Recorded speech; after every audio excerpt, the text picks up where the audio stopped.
Mister ரெடிஸ் மெய் என்பவர்களுக்கு உங்கள் பாரம்பரிய வைத்தியர் உங்கள் ராஜசூரியன். அற்புதம் ஆனந்தம். மெய் என்பவர்களே, கண்களில் என்ன பிரச்சனை வந்தாலும் சரிதான். நிறைய பேர்த்துக்கு கண்ணாடியை கழட்ட முடியல. முன்னாடி யாரு போறான்னு தெரியல, பின்னாடி யாரு வர்றான்னு தெரியல. இப்படி என்னாடி இது வாழ்க்கை அப்படிங்கிற அளவுக்கு கண் கட்ட பின் சூரிய நமஸ்காரமா அப்படின்லாம் கேட்டுக்கிட்டு புலம்புறது எனக்கு தெரியுது. உங்களுக்கு தான் ஒரு அற்புதமான இந்த பதிவு. நிறைய பேர் சொல்லுவாங்க, பொண்ணாங்க நீ கீரை தின்னுட்டா உடனே சரியா போயிடும், அந்த கீரை தின்னா சரியா போயிடும், இந்த கீரை தின்னா சரியா போயிடும். நீங்க எந்த கீரை, அதாவது இது முன்கூட்டியே நீங்க கேட்ட விஷயங்கள் தான் எல்லாமே. இதுல கண் பார்வை தெளிவடையணும் அப்படின்னா கண்டிப்பாக உங்களுக்கு ஒரு முக்கியமான விஷயத்த நான் சொல்லிடுறேன்.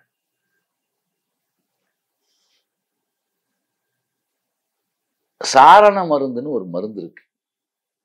எப்படி? சாரண மருந்து. சாரண மருந்துன்னா எதை சார்ந்தும் அது இருக்காது. அதுக்கு பேர் தான் சாரண மருந்து. அந்த மருந்து தயாரிக்கிற முறையை சொல்லிடுறேன். நீங்களே தயாரிச்சு நீங்களே சாப்பிடலாம் அதை. ஆனா கம்பல்சரியா தேன்ல சாப்பிடணும்.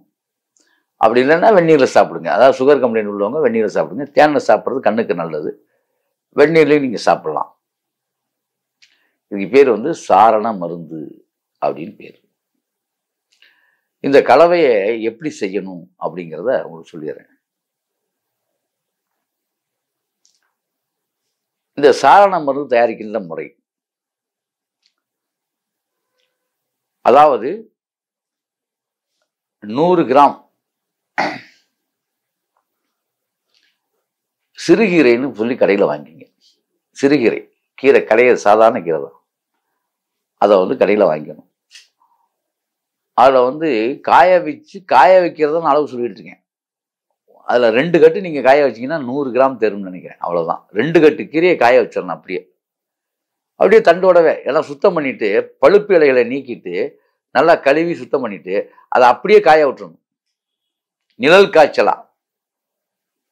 அதே மாதிரி 2 கட்டு நீங்க பொன்னாங்கண்ணி கீரை, 2 கட்டு.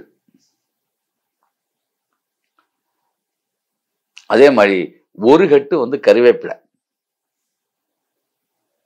1 கட்டு கருவேப்பிலை.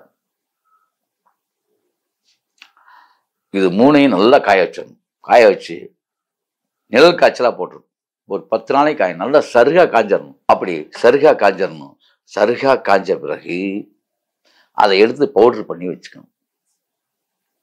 வச்சுக்கிட்டு இதை தேன்ல காலையில வெறும் வயிற்றுல 2 ஸ்பூன் தேன்ல சாப்பிடணும். சாயங்காலம் வெறும் வயிற்றுல 2 ஸ்பூன் தேன்ல சாப்பிடணும். இது மாதிரி தொடர்ந்து சாப்பிடணும். அதாவது சுகர் கம்ப்ளைண்ட் இருக்கிறவங்க வெந்நீர்ல சாப்பிடலாம். இது கிட்டத்தட்ட 48 தினங்கள் தொடர்ந்து சாப்பிடணும். சாப்பிட்டீங்கன்னா கண் பார்வை தெளிவாகும். ஆனா எந்த காரணத்தை விட்டு பழைய சோறு சாப்பிடக்கூடாது, எண்ணெயில பொரிச்ச ஐட்டங்கள் சாப்பிடக்கூடாது, மாமிச உணவுகள் ஆகவே ஆகாது. இது சாப்பிடும்போது பாவக்காய், அகத்திக்கீரை கூடவே கூடாது.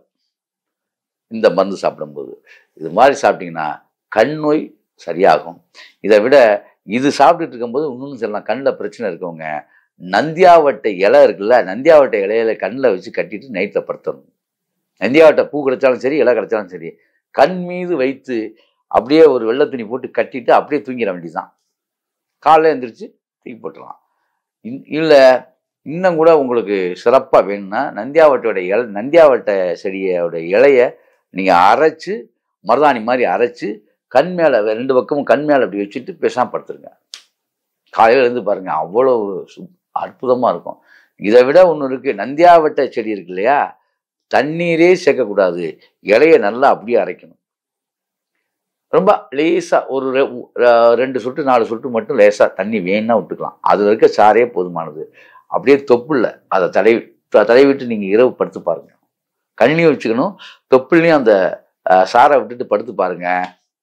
சீக்கிரமாக கண் நோய் தீர்ந்துடும். அதெல்லாம் சூட்சம். ஆக இப்படி செய்து அப்படி வாழுங்கள். அற்புதம் ஆனந்தம்.